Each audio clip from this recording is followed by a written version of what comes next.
사도행전 13장 24절 말씀부터 25절 말씀을 함께 봅니다. 사도행전 13장 24절부터 25절. 이제 우리 다 같이 함께 한 목소리로 하나님 말씀 받들어 읽겠습니다. 그가 오시기에 앞서 요한이 먼저 회개의 세례를 이스라엘 모든 백성에게 전파하니라. 요한이 그 달려갈 길을 마칠 때에 말하되 너희가 나를 누구로 생각하느냐? 나는 그리스도가 아니라 내 뒤에 오시는 이가 있으니 나는 그 발에 신발끈을 풀기도 감당하지 못하리라 하였으니. 아멘. 먼저 여러분 교회 소식 알려드립니다. 주보를 참고하시기를 바라고요. 오전에 광고 말씀드린 대로 여러분들 오늘 송년주일 마지막 주일 52주 주일을 맞이했습니다. 이제 남은 한 주간 내일서부터는 특별 새벽 예배가 시작이 되어집니다. 여러분 우리 주님께서 성령께서 우리에게 회개할 마음 주셔서 말씀을 듣고 우리가 애통하며 가슴을 찢으며 하나님 앞에 회개하는 거룩한 한 주가 되기를 원합니다. 여러분 그래야 새해가 될 수 있습니다. 2021년에 대한 제대로 된 마무리가 없으면 새해는 절대로 새해가 될 수가 없습니다. 그래서 여러분들이 한 주 동안 열심히 우리 함께 기도합시다. 그리고 오늘 수료 예배 잘 끝났습니다. 우리 선생님들, 너무나 교사 선생님들 감사드리고요. 내년에도 여러분들 많은 분들이 교사로 자원해서 열심히 우리 다음 세대들을 세우고 일으키는 일에 함께 동참해 주시기를 바라고요. 오늘 일꾼들이 임명이 되어졌는데 여러분들 함께 힘을 모아서 주어진 자리에서 또 최선을 다하고 열심을 다해서 1년 동안 우리 사명 잘 감당합시다. 여러분들 모든 자리에서 아멘하여 순종하기를 바라고요. 우리 교구장님, 권사님 두 분과 우리 교육자들 다 모여서 오랫동안 의논하고 또 작성한 구역 편성, 새로 구역을 편성했는데 예전 것을 여러분들에게 나누어 드린 것 같아요. 그래서 여러분들 나누어 드린 것은 구역장, 구역교사가 따로따로 되어져 있는 작년의 것입니다. 그게 아니고 올해 게시된 것을 여러분들이 함께 보시고 새로 작성되어진 구역장 일원화되었습니다. 그래서 구역장, 구역교사가 따로 가는 게 아니고 구역장님이 교사까지 함께 할 수 있도록 그렇게 두 교구로 나누어져서 새롭게 구역을 편성했습니다.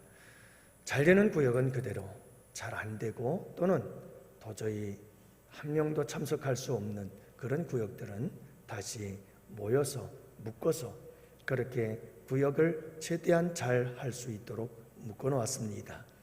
여러분 부족함이 있겠지만 그럼에도 불구하고 우리가 최선을 다한 것입니다.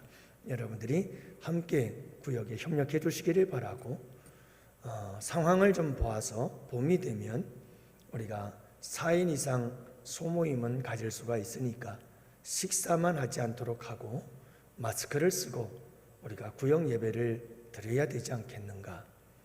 대부분의 구역들이 4명 이하 모임을 가질 수 있다면 우리가 소그룹 구역 예배를 시작하는 것이 옳지 않겠는가 하는 생각을 합니다. 언제까지 우리가 구역을 그냥 내버려 둘 수는 없으니까요. 여러분들 미리 우리가 기도로 준비하실 수 있기를 바랍니다. 송구영신 예배 때 우리 김현호 안수 집사님께서 차량을 운행해 주신다고 합니다. 그렇게 알고 여러분들이 10시에 출발을 해서 차량 운행이 시작되니까 여러분들 그렇게 하시고 차량을 잘 이용해 주시고 우리 전도회 회장님들과 우리 구역장님들은 구역 식구들에게 연락드려서 꼭 차량 운행을 함께 탑승을 하고 교회에 나올 수 있도록 그렇게 협조해 주시기를 바랍니다.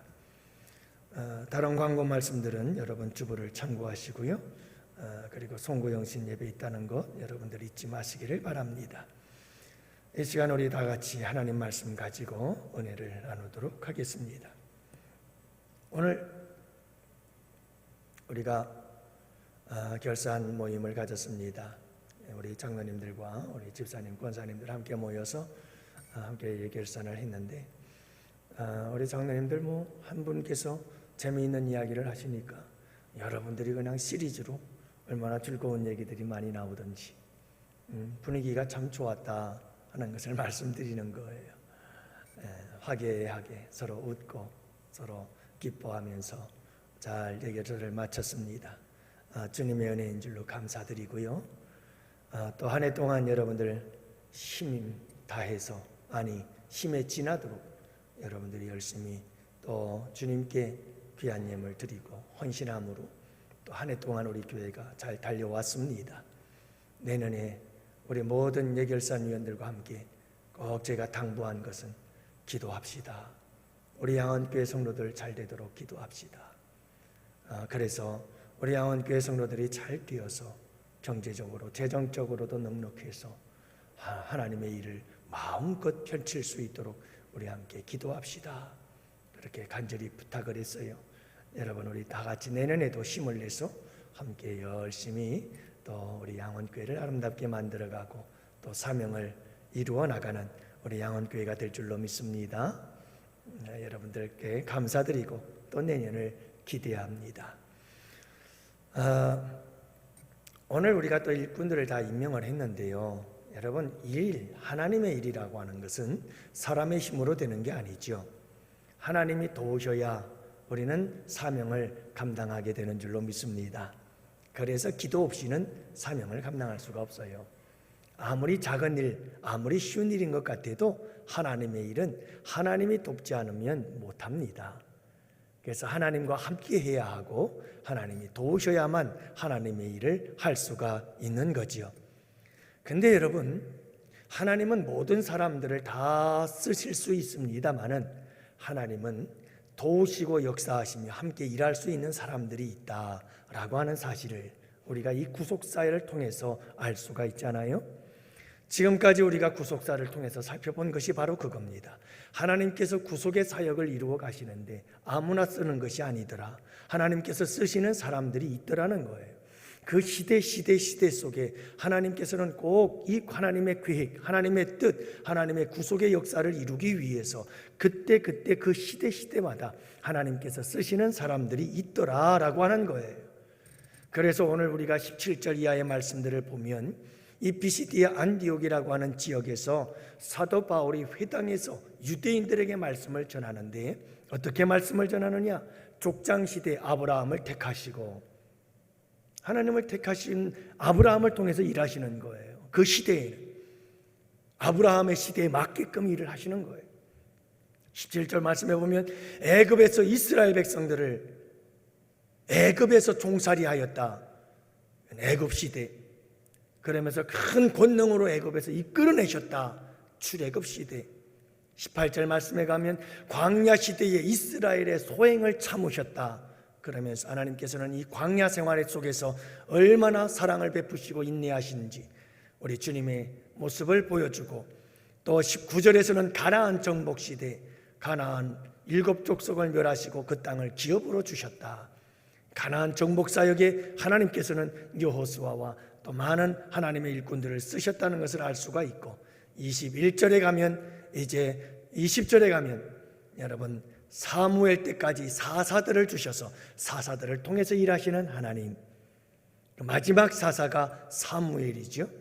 이 사무엘을 통해서 이제 21절에는 왕정시대가 시작이 되어집니다. 왕이 들어서기 시작합니다. 첫 번째 왕이 누구냐? 사울 왕이었다. 그러나 사울 왕은 하나님께서 마음에 들지 않았어요. 그래서 그를 폐하시고 그 다음에 두 번째 2대 왕으로 하나님께서 다윗을 세우셨는데 다윗은 내 마음에 합한 자라 하시면서 마음에 합한 다윗을 통해서 하나님께서 일하시고 그 다윗의 후손을 통해서 메시아가 오셨으니 그가 곧 예수더라 라고 하는 게 오늘 본문 읽기 전 23절까지의 말씀이에요. 이렇게 하나님은 하나님의 뜻을 이루어 갈 때에 그때마다 그 시대 속에서 하나님께서는 사람들을 통해서 일하시고 쓰시는 거예요. 여러분 그때마다 하나님께서는 그 사람들에게 하나님이 쓰실 수 있는 부분들이 있었어요. 다윗과 같은 경우는 하나님 마음에 합한 거예요. 사울은 하나님 마음에 합하지 않았어요. 그래서 하나님께서는 이 사울 왕을 폐하셨다라고 말씀하는 것을 보게 되어집니다. 사랑하는 성도 여러분, 우리가 하나님의 일꾼으로서 쓰임받는 일꾼이 되어지고 또 우리 양원교회가 하나님께 쓰임받는 교회가 되어지기 위해서 우리가 해야 될 일이 있어요. 오늘 본문은 이제 이런 구속사역에 대한 설명, 사도 바울이 여러분 유대인들에게 설교를 하면서 그 설교에 대한 하나님의 구속사역을 이야기를 하는데 그 마지막 바로 예수님에 대하여 이야기하기 전, 바로 그 전 구속의 사역 그 끝부분, 마무리하는 부분, 그것에서 한 사람을 소개하지요. 그가 바로 세례 요한입니다. 자, 이 세례 요한은 예수님보다 6개월 먼저 온 사람이다. 그러면서 먼저 나신 자라고 소개를 하면서 세례 요한에 대해서 말씀하고 있는 것을 보게 되어집니다. 다시 말하면 하나님은 하나님의 뜻을 이루고 하나님의 구속사를 이루는 데 있어서 세례 요한을 아름답게 사용하시고 쓰셨다는 말씀인데, 과연 이 세례 요한이라고 하는 사람은 어떤 사람이었기에 하나님께서 마지막 구속사적 주자로서 하나님의 뜻을 이루기 위해 쓰임을 받고 사용하신 인물이 되었을까라고 하는 것을 함께 살펴보면서 은혜를 나누려고 합니다. 자, 먼저 여러분, 이 요한이라고 하는 사람은 참 사명감이 투철한 사람이었습니다. 예수님보다 6개월 전에 왔거든요. 여러분, 6개월 전에 먼저 온 이유가 뭘 겁니까? 앞서 온 이유가 뭡니까? 주님의 길을 예비하고 주님의 길을 준비하고 주님이 오셔서 사역할 때에 그 사역의 효과를 더하게 하시려고, 그래서 앞서서 오셔서 예수님의 길을 예비하고 준비하는 자로 앞서 오셨다는 말입니다. 그러니까 여러분, 요한에게는 사명이 있었습니다. 주님의 길을 예비하는 이 거룩한 사명이 있었던 겁니다. 예수님의 길을 평탄하게 하는 사명이 있었던 것입니다. 초림의 주님, 그 오실 주님에 대하여 철저하게 준비하고 예비시키셔서 예수님의 사역이 왕성하게 이루어질 수 있도록 예비하고 준비하는 것, 그것이 바로 세례 요한의 삶이었다는 것입니다. 그것이 사명이었죠. 그리고 여러분, 그 사명을 세례 요한은 완수하십니다. 그래서 25절 말씀해 보니까 요한이 그 달려갈 길을 마칠 때에라고 말합니다. 다시 말하면 세례 요한은 자기에게 주어진 달려가야 할 길을, 그 사명의 길을 다 마쳤다라고 하는 겁니다. 여러분, 이 세례 요한은 사명을 감당할 수 있는 사명감이 아주 투철한 사람이었다는 것을 알 수 있습니다. 그의 사명은 오직 예수였습니다. 예수 그리스도에게 집중하는 것이었습니다. 예수님의 사역을 위하여 철저히 준비하는 일이었습니다. 그래서 세례 요한의 삶은 오로지 예수 그리스도에게 집중되어진 삶을 살았다는 사실을 알 수가 있습니다. 사랑하는 성도 여러분, 사명에 집중하는 거죠. 집중을 하게 되면 엄청난 일을 할 수가 있습니다. 여러분, 우리가 집중하지 않을 때 아무런 일도 못하지만 집중하면 큰 역사를 이룰 수가 있습니다. 그 집중 속에 하나님의 은혜가 임하고 하나님의 역사하심이 임하고 하나님의 도우심이 함께 하시면 여러분, 상상을 초월하는 역사를 이룰 수 있음을 믿으시기를 바랍니다. 세례 요한은 이렇게 사명에 집중했습니다. 사명이신 예수 그리스도, 그 예수 그리스도에게 집중했습니다. 그리고 그 사명의 길을 달려갔고 마쳤습니다. 그렇게 그는 예수 그리스도에게 집중한 사람이었습니다. 그래서 여러분, 요한복음 3장에 보면 세례 요한이 이런 멋있는 고백을 하잖아요. 그는 흥하여야 하겠고 나는 쇠하여야 하리라. 얼마나 그가 철저하게 예수 그리스도에게 집중을 하고 있는지. 오직 그에게는 예수 그리스도밖에 없는 겁니다. 예수 그리스도, 그분이 흥할 수만 있다면, 그래서 내가 그 사명을 감당할 수만 있다면, 내가 쇠하여지는 건 그건 유도 아니다. 그건 문제가 되지 않는다. 무슨 일 손해를 보고 어떤 고난을 당한다 할지라도 예수 그리스도 그분이 흥할 수만 있다면, 그분이 잘 될 수만 있다면 나는 어떤 길이든 가리라. 세례 요한은요 정말 사명감을 가지고 산 사람이에요.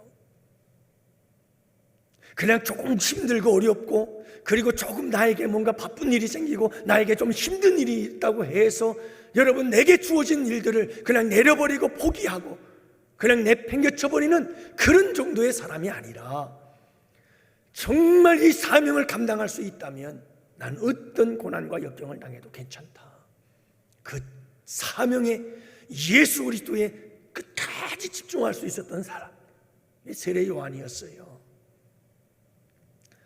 올해 양원교회 성도들은 정말 그 어떤 교회보다도 내게 무슨 일이 주어지면 정말 열심히 감당하는 성도들이에요. 여러분 정말 열심히 사명을 감당하는 모습들을 봅니다. 그러나 여러분, 우리가 이렇게 사명을 감당하다 보면 종종 분명히 사명을 감당할 땐 하나님께 집중하고 예수 그리스도 그분에게 집중을 해야 되는데, 어떤 사람들은 간혹 사명을 감당하면서 끊임없이 나에게 집중하는 사람들이 있어요.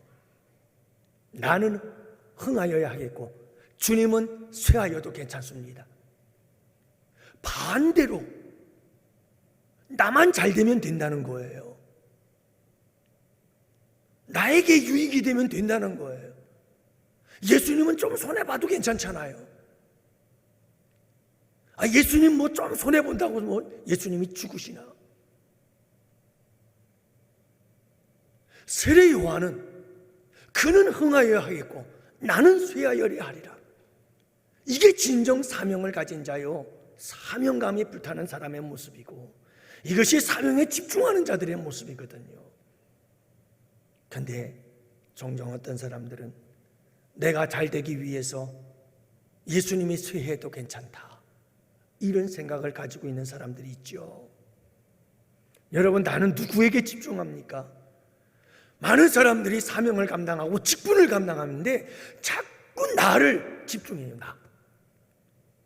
자꾸 나를 집중해요.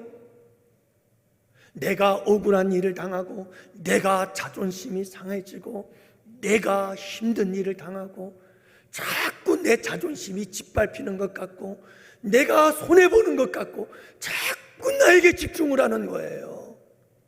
그리고 이걸 견디질 못하는 거예요. 목회자가 목회를 하면서 나에게 집중하기 시작하면요, 그 목회는 이미 끝나기 시작하는 거예요. 감당 못합니다. 수많은 사람들이 상처받습니다.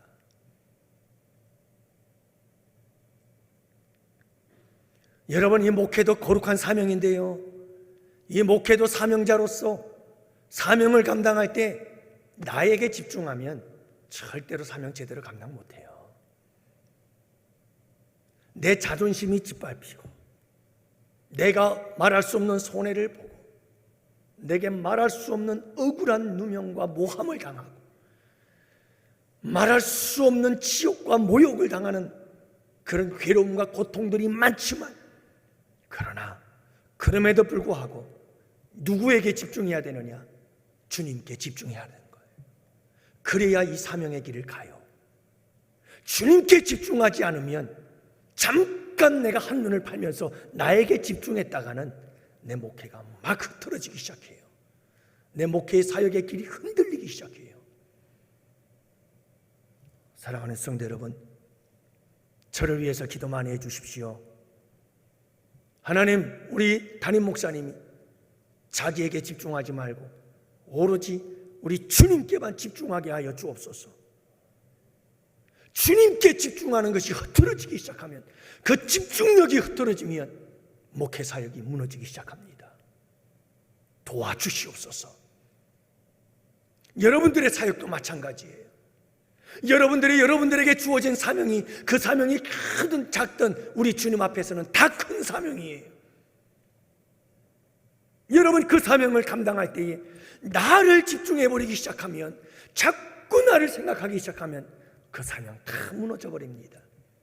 한 사람의 사명이 무너지면 여러분 큰 댐에 바늘구멍으로 물이 새기 시작하는 거예요.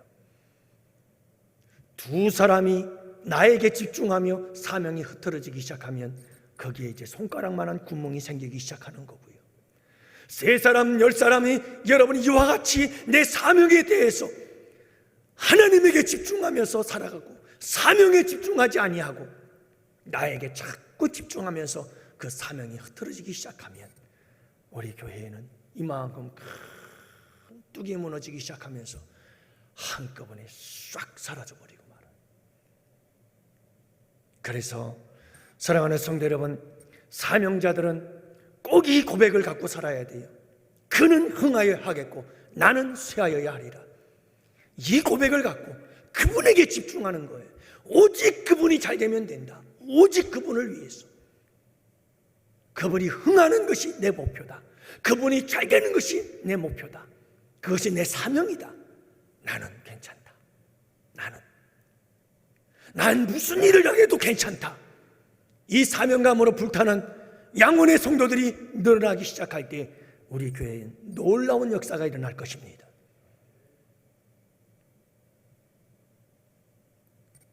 사랑하는 성도 여러분, 세례 요한은 달려갈 길을 마치고 그 달려갈 길을 집중하고 오직 예수 그리스도 그분에게만 집중했던 사람, 거룩한 사명자였다. 그리고 그 사명을 완수한 자였다. 우리도 이와 같이 여러분, 하나님께서는 이렇게 사명감을 가지고 예수 그리스도에게 집중하고 사명에 집중할 수 있는 사람들을 통해서 하나님의 뜻을 이루고 하나님의 역사를 이루어 나가시는 줄을 믿으시기 바랍니다. 그런 사람들을 쓰시는 거예요. 두 번째로는 세례 요한은 회개를 전파했습니다. 회개의 사람이었다는 거예요. 24절 그가 오시기에 앞서 요한이 먼저 회개의 세례를 이스라엘 백성들에게 전파하였다. 이렇게 말씀하고 있지요. 세례 요한의 또 다른 하나의 사명은 회개를 전파하는 거예요. 그래서 여러분, 이 세례 요한은 아주 강력하게 회개를 선포하죠. 그래서 세례 요한의 이 사역의 첫 마디가 회개하라, 천국이 가까웠느니라. 그러면서 그가 회개를 선포하기 시작하는데 얼마나 그 회개가 강력한지 그 회개의 외침이 아주 대단합니다. 그래서 이스라엘 백성들에게 뭐라고 말하는 줄 아십니까? 도끼가 나무 뿌리에 이미 놓였으니 회개하지 않는 자마다 이 도끼가 그 나무 뿌리를 찍어서 다 불에 던지게 될 것이다. 임박한 진노, 도끼가 뿌리에 놓였다는 거예요. 그래서 회개치 않으면 그대로 도끼로 찍어서 불에 집어 던질 것이니 회개하라 하는 이 강력한 메시지를 던졌던 사람이 이 세례 요한이지요. 여러분, 얼마나 이분이 강력한 사람인지 헤롯 왕에게 가가지고 헤롯 왕이 참 못된 왕이에요.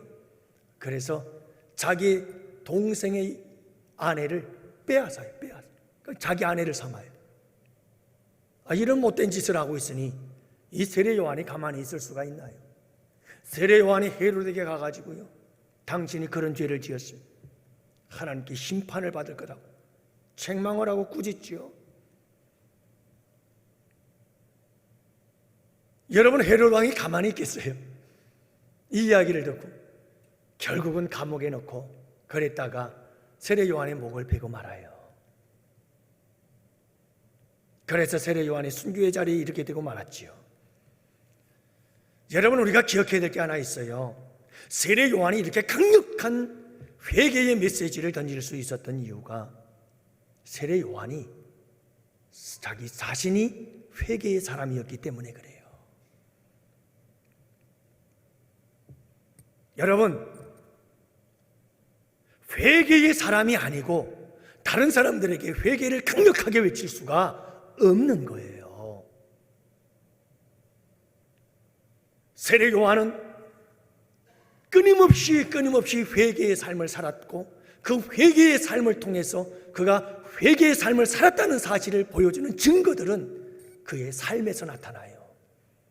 여러분, 많은 사람들이 세례 요한을 찾아와서 당신이 그리스도입니까? 라고 물어요.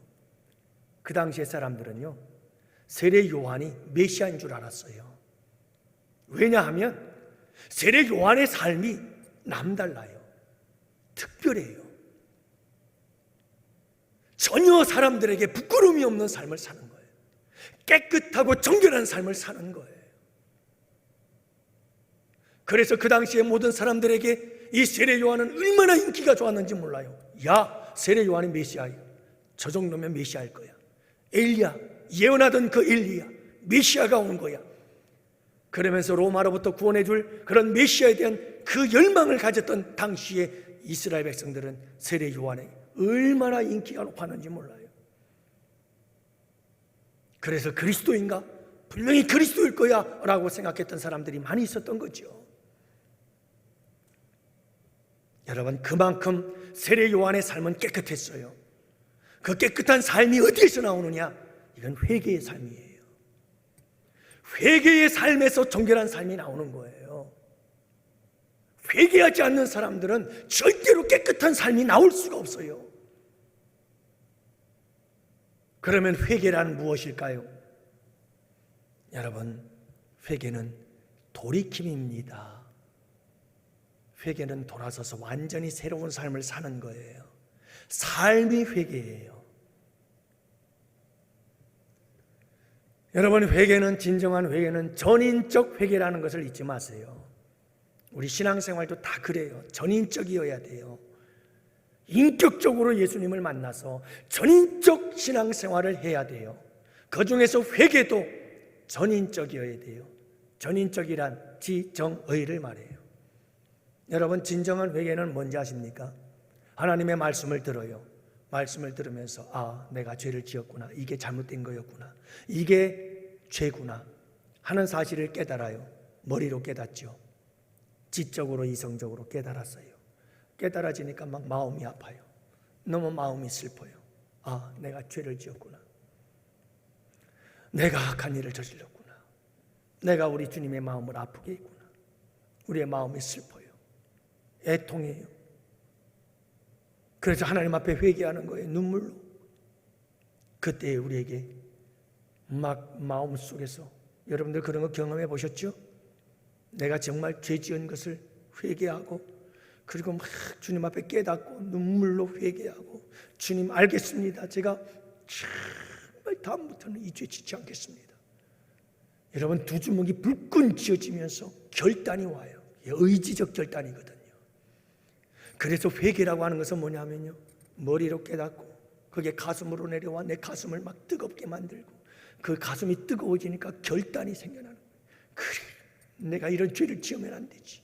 절대로 이럴 죄를 짓지 않을 거야. 주님 도와주세요.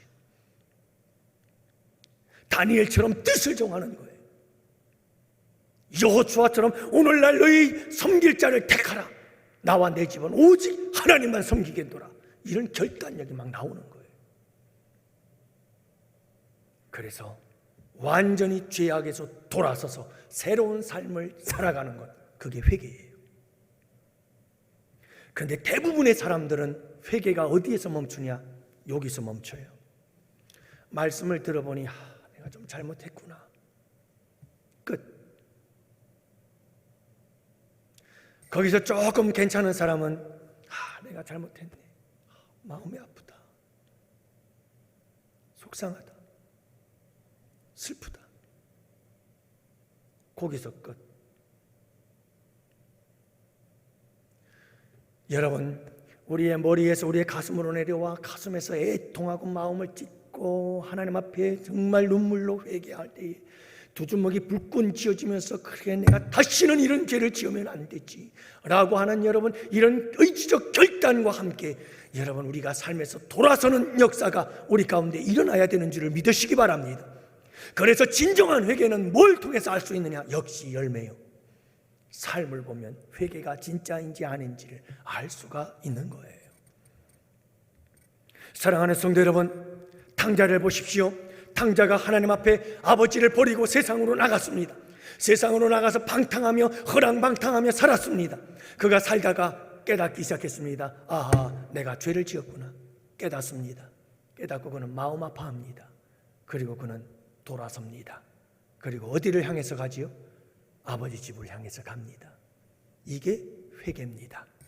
회개하고 돌아오는 자들에게 하나님은 두 팔 벌리고 기다리고 계십니다. 그리고 놀라운 축복을 기다리고 준비하고 계십니다. 여러분, 새로운 옷, 새 신발, 새 가락지, 그리고 잔치, 하나님은 정말 기뻐하십니다. 제가 늘 그러잖아요. 우리 주님은요, 우리에게 10가지, 100가지 죄가 있는데 그걸 다 고치기를 원하시기도 하지만 여러분, 그 100가지 중에서 한 가지만 고치고 돌아오면 우리 주님은 기뻐서 난리 납니다. 난리 납니다. 별것도 아닌 아주 작은 것 하나도 우리가 가던 잘못된 길에서 돌이켜서 하나님께로 가게 되면 이 회개의 역사 속에 우리 주님이 얼마나 기뻐하는지 모릅니다. 사랑하는 성도 여러분, 이렇게 아름다운 회개를 기뻐하는 자들, 그들을 우리 주님께서는 쓰시는 줄을 믿으시기 바랍니다. 그런 사람들과 함께 일해요. 회개하는 사람들과 함께 일하는 거예요. 회개의 사람들과 우리 주님은 함께 일하시는 거예요. 이런 전인적인 회개가 날마다 내 속에서 돌이킴이 있는 거예요.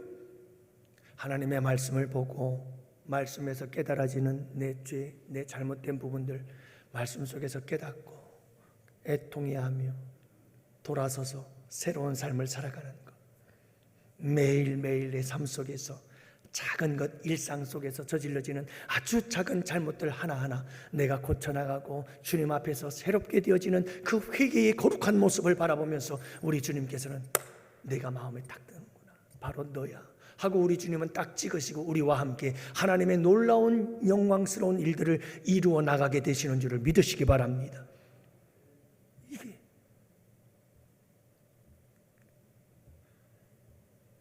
세 번째로는 요한은 자기 정체성이 확실한 사람이었어요. 내가 누군지를 아는 사람이었다는 말이에요. 그래서 여러분 25절 말씀, 너희가 나를 누구로 생각하느냐? 나는 그리스도가 아니라. 와, 여러분, 이 세례 요한의 정체성을 흔들어버리는 사람이 있어요.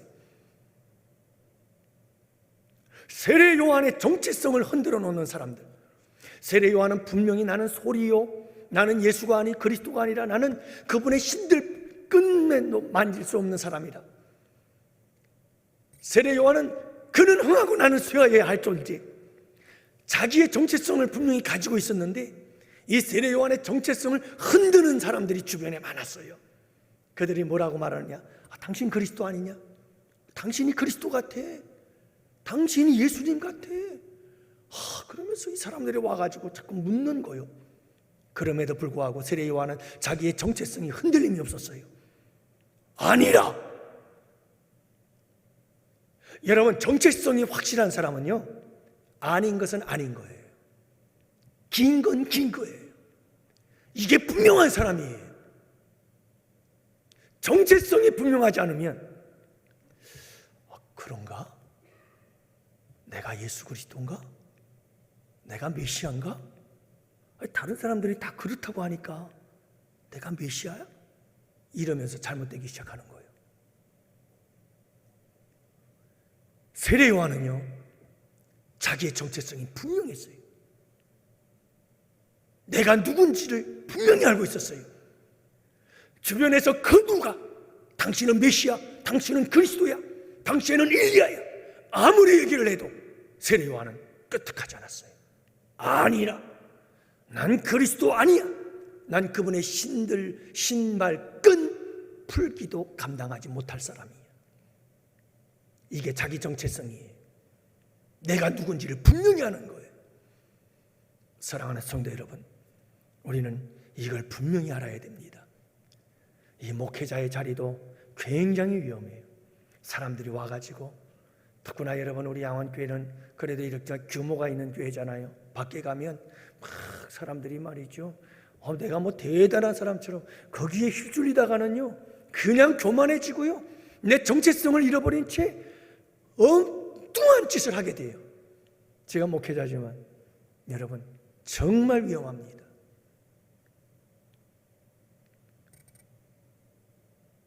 내 정체성이 분명해야 돼요. 누가 나에게 와서 아무리 부채질을 하고 내가 영웅인 것처럼 얘기를 하고 내가 대단한 사람인 것처럼 얘기하고 그래도 절대로 거기 흔들리면 안 돼요. 딱 우리는 내 정체성을 가지고 내 사명을 가지고 분명히 말할 수 있어야 돼요. 아니요, 그거 아닙니다. 그러면서도 여러분, 세례 요한은 헤롯을 향해서 당신 그러면 안 되는 겁니다 라고 아닌 것은 분명하게 얘기하는 사람이잖아요. 사랑하는 성도 여러분, 자기 정체성이 분명한 사람은 분명합니다. 정확합니다. 아닌 건 아니고 긴 건 긴 겁니다. 누구 안에서? 하나님 말씀 안에서. 자기 고집 안에서가 아니고 하나님의 진리의 말씀 안에서. 그래서 사랑하는 성도 여러분, 우리 양원교회 성도님들은 여러분 내 정체성을 잘 가져야 돼요. 이제 우리가 직분을 받았잖아요. 그게 내 정체성이, 내가 고일을 해야 되는 사람. 우리에게 여러분 직분이 있잖아요. 사명이 있잖아요. 다 그게 내 직분이, 내 정체성이에요.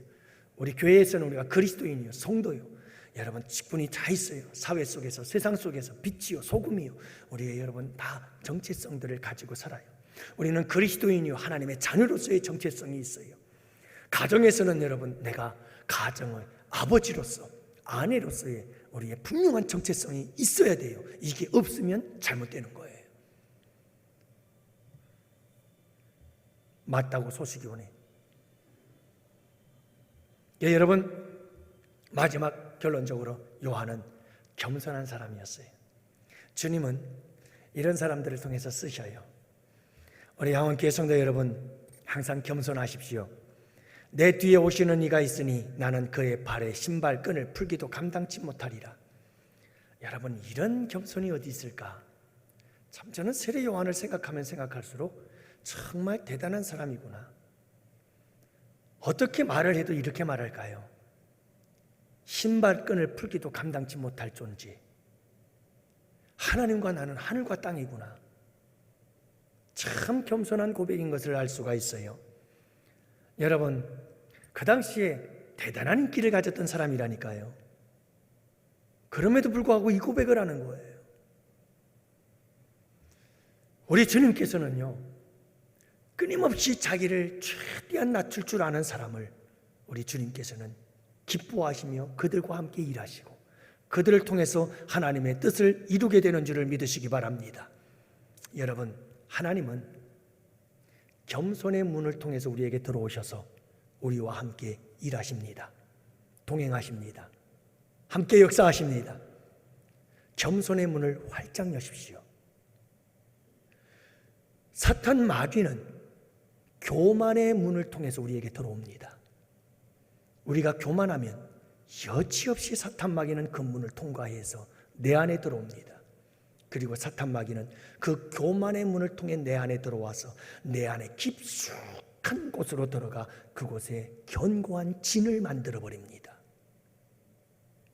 한번 사탄 마귀가 내 속에 만들어 놓은 견고한 진은 깨뜨리기가 힘듭니다.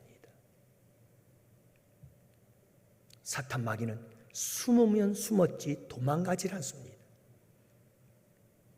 여러분, 사탄 마귀는 대단합니다. 예수님께서 공생애를 시작할 때 사탄 마귀가 와서 시험했잖아요.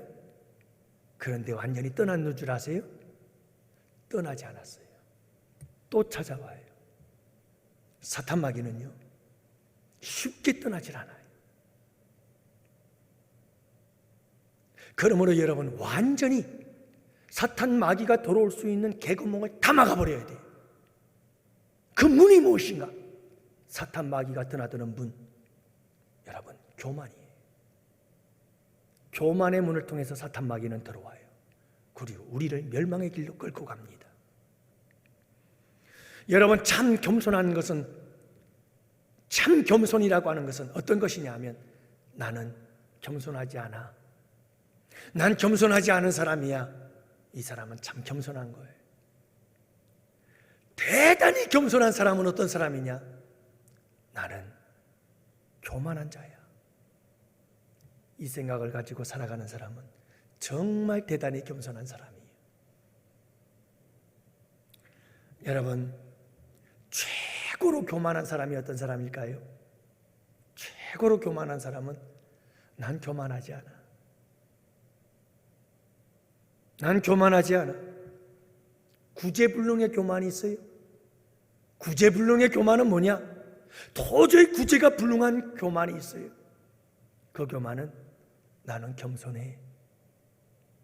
난 겸손해. 난 겸손한 사람이야. 이 생각을 갖는 사람이 구제불능이에요. 여러분, 난 겸손하다고 생각하는 사람은 그 누구도 감당할 수가 없어요. 안 된다니까요. 자기 스스로가 자기가 겸손한데요. 더 이상 할 게 뭐가 있어요? 모든 사람들이 다 교만해 보여요. 구제불능이에요. 난 교만하지 않아 라고 생각하는 사람은 그래도 가능성이 있어요. 대단히 교만하지만,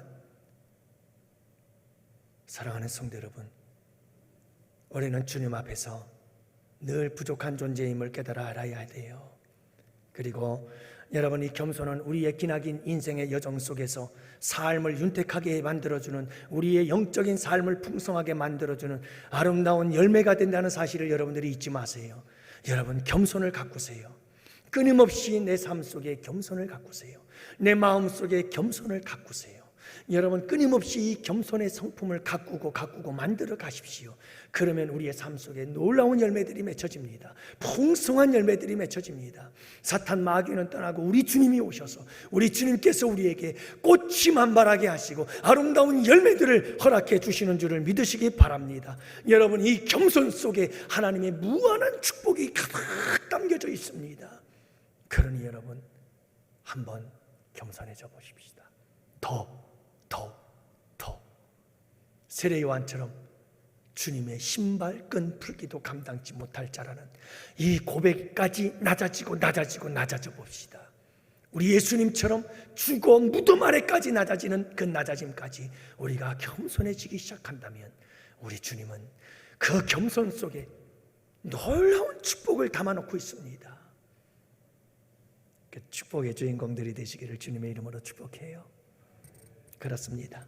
여러분, 하나님은 어떤 성도들을 쓰시는가? 하나님은 어떤 교회를 쓰시는가? 세례 요한과 같은 사람들을 하나님의 그 놀라운 구속사역에 하나님의 뜻을 이루는데 잘 함께 쓰십니다.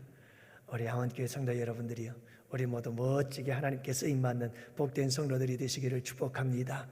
2021년을 돌아보고 여러분, 부족한 부분들은 회개하고 2022년 새해에는 정말 세례 요한처럼 하나님께 아름답게 쓰임받을 수 있는 자들로 여러분 다시 한번 서게 되어지는 거룩한 은혜와 축복이 함께 하시기를 주님의 이름으로 축원합니다. 다 같이 함께 기도합시다. 아버지 하나님, 감사합니다. 우리를 사용하여 주옵소서. 우리가 주님의 손에 들리기만 한다면, 우리가 주님의 손에 붙잡히기만 한다면, 주님께서 나를 쓰시려고 나를 주님의 손에 붙잡아만 주신다면, 비록 내가 마른 막대기와 같다 할지라도 홍해를 가르는 능력의 지팡이가 될 줄로 믿습니다. 아버지 하나님, 우리 교회가 부족한 점이 있다 할지라도 우리 주님께서 주님의 손으로 우리를 붙잡아 쓰시기를 원하시기만 한다면, 우리 양원교회는 아버지 하나님이 대한민국의 기독교 역사에 놀라운 역사를 이루어 나가게 될 것입니다. 아버지 하나님, 간절히 기도하오니 세례 요한과 같은 사람들이 되게 하여 주옵시고, 그래서 하나님께서 기쁘게 들어 쓰시는 거룩한 도구들이 되게 하시고 영광의 도구들이 될 수 있도록 주님 축복하여 주시옵소서. 감사합니다. 이제 한 주간 우리 주님께서 주의 백성들을 지켜주시고 보호하시옵시며, 흥청거리는 연말 아버지 하나님, 이 세상을 따라가지 말게 하옵시고 조용히 주님 앞에서 한 해를 돌아보며 아버지 하나님, 한 해를 마무리할 수 있도록 도우시옵고 새해를 준비하는 거룩한 이 한 주가 되게 하여 주옵소서. 아버지 하나님께 맡기옵고, 이제는 우리 주 예수 그리스도의 구속의 은혜와 하나님 아버지의 사랑하심과 성령님의 교통하시고 인도하심이 이곳에 모인 주의 백성들 머리 위에 가정 위에 생업이 우리 양원교회와 양원교회에서 협력하는 국내외 교회와 선교지와 기관들 위에와 사랑하는 조국 대한민국과 군복무, 유학, 기타 사정으로 출타한 양원의 지체와 권속들 머리 위에와 거룩한 아프리카의 선교의 사역을 이루어 가신 우리 원로 목사님의 사역들 위에 건강 위에 이제로부터 영원토록 함께 있을지어다. 아멘.